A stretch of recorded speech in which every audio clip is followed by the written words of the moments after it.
Coucou toi. Ce soir, j'avais envie de te lire l'histoire d'Alba et le renne magique de Jeanne Mazabro.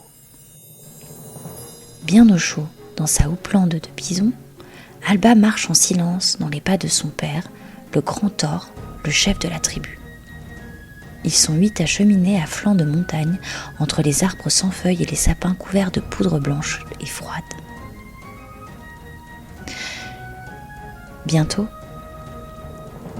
les sapins couverts de poudre blanche et froide. Bientôt le feu s'éteindra dans le ciel qui deviendra sombre. Quand ils ont quitté l'abri de roches où tout le monde vit, mange et dort, ce feu du ciel brillait très fort. Maintenant, il faut se hâter, marcher le plus vite possible sans trébucher sur les pierres pointues qui blessent les pieds enroulés dans la peau des rennes, chassées par les hommes, que les femmes ont travaillé avec les couteaux de silex. Il faut vite atteindre la caverne dont on aperçoit l'entrée, noire et ronde, là-haut.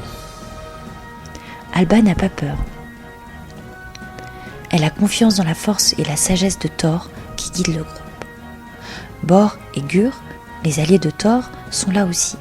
Ils chassent toujours ensemble, unissant leurs forces et leurs ruses pour capturer les bisons, les rennes, les chevaux, les cerfs, qui fournissent la viande dont se nourrit la tribu avec les baies et les plantes cueillies par Rama, la mère d'Alba, Gara et Tara, les épouses de Bor et Gur. Ce soir, les mères ne viennent pas à la caverne. Elles ont laissé la place aux enfants. Alba, la fille aînée du chef, Boruos et Guruos, les fils de Bor et Gur, Nira, la jeune sœur d'Alba, et Mura, la fille de Gor. Thor, un grand bâton de bois de bouleau à la main, fouille le sol pour tracer le chemin du groupe. Suivent les filles du chef, puis Bor, Boruos, Mura, Guruos. Gor ferme la marche. C'est la première fois que les enfants montent à la caverne. Alba s'émerveille du silence qui enveloppe leur marche. Les pieds s'enfoncent sans bruit dans la poudre blanche qui maintenant tombe sur eux. Il n'y a pas de vent, pas d'oiseaux, pas de cri d'animal, comme on en entend autour de l'abri de la tribu quand s'éteint le feu du ciel et que l'on ferme les yeux pour pénétrer dans l'autre monde. Thor les a prévenus. Une fois à l'entrée de la caverne, il allumera une torche avec les braises qu'il transporte précieusement dans la petite urne de pierre pendue à son cou. Bor et Gur prendront la relève à l'intérieur, si la torche du chef venait à s'éteindre avant de parvenir au but.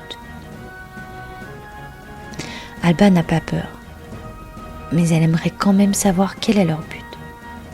Sa mère lui manque. Elle saurait la rassurer. Avant le départ, elle lui a promis que ce grand voyage à la caverne serait magnifique, qu'il lui ouvrirait le chemin vers le monde des esprits protecteurs. Alba s'interroge. À quoi ressemblent ces esprits ? À la vieille Mama, la grand-mère de la tribu partie chez les ancêtres avant que ne commencent les froids, au grand bison ou aux reines sublimes qu'elle rencontre la nuit quand elle a fermé les yeux. Alba rêve tout en marchant, le cœur battant, plein d'impatience. La petite main de Nira cherche la sienne. Sa petite sœur se tient tout près d'Alba. Derrière elle, les fillettes sentent la chaude respiration de Bor qui se transforme en un fin panache de fumée blanche. Elles perçoivent aussi le bruit étouffé des pas des autres enfants qui partagent sans mot dire la même fébrilité. Enfin on arrive, juste au moment où le feu du ciel rouge profond s'éteint. Des points brillants naissent dans le ciel, dessinant de mystérieux signes que le grand Thor scrute avec une très grande attention, appuyé sur son bâton de bouleau. D'un doigt sûr, il désigne l'un de ces signes à Bor et Gur. Les esprits sont là, allons-y. Sans attendre, ils allument la torche et le petit groupe à sa suite pénètre dans la bouche noire de la caverne. Alba n'en revient pas, il fait presque chaud ici et le sol est doux sous les pieds. Un sable fin comme une caresse laisse la place de temps à autre à de la pierre creusée de trous. La torche que Thor tient bien haut pour éclairer le groupe découpe des ombres fantastiques sur les roches. Tantôt très hautes et larges, tantôt resserrées, les parois de la caverne sont impressionnantes. Les pères se taisent, les enfants poussent quelques petits cris, vite étouffés, car ils sentent qu'on attend d'eux le plus grand silence. On marche longtemps, Alba est fatiguée. Elle aimerait s'étendre dans la douceur du sable et se reposer. Le groupe arrive enfin dans une immense salle ronde. Le grand Thor, Bor et Gur s'arrêtent et font signe aux enfants de se regrouper bien au milieu de la caverne. Alba s'avance la première, tenant toujours Nira par la main. Un souffle froid tombe sur elle comme s'il venait du dehors.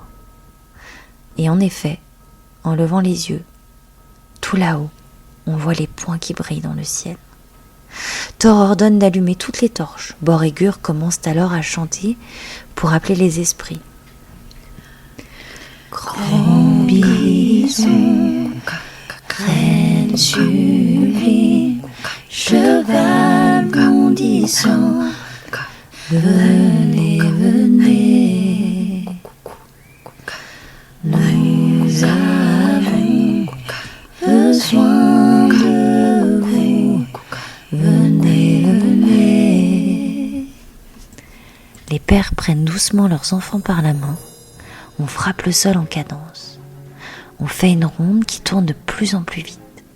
Alba découvre alors dans la lumière des torches les dessins des bêtes sur les murs de la caverne. 5, 10, 20 bisons, autant de rennes, des chevaux et même des pontins. Ils ont l'air vrais, ils tremblent comme s'ils prenaient leur élan pour foncer sur la tribu. Les simples lignes noires que son père, Bor, Gur et peut-être avant eux, d'autres membres de la tribu ont dû tracer sur les rochers prennent vie. Le renne sublime la regarde de ses yeux tendres et humides. Le grand bison gratte le sol de son sabot solide. Le cheval a des ailes. Le bouquetin, tout petit par rapport aux autres, fait la tête. Faut-il s'enfuir ? Thor, Bor et Gur chantent toujours. Ils ont l'air calmes et heureux et continuent la ronde. Alba décide qu'il n'y a pas de raison d'avoir peur. Reine sublime vole vers elle. Thor a juste le temps de la déposer sur le dos du bel animal. Elle tient bien fort les bois, ils sont aspirés vers la grande cheminée en haut de laquelle scintillent les points brillants. Dehors, Alba ne sent plus le froid. Les poils épais du renne la protègent. Il file dans le ciel, plus haut, toujours plus haut. Choisie entre toutes par le renne, la petite fille de la préhistoire rit comme une princesse de conte de fées. Elle sera la première humaine à visiter le merveilleux royaume du Père Noël. En bas, dans la caverne, le grand Thor rayonne de fierté. Il conduira la ronde jusqu'au retour du feu dans le ciel, qui sera aussi celui de son Alba. C'était il y a 13 000 ans. Depuis ce temps, de très nombreux enfants ont pu, comme Alba, découvrir le royaume magique. Allez, il faut dormir maintenant. Bonne nuit, toi.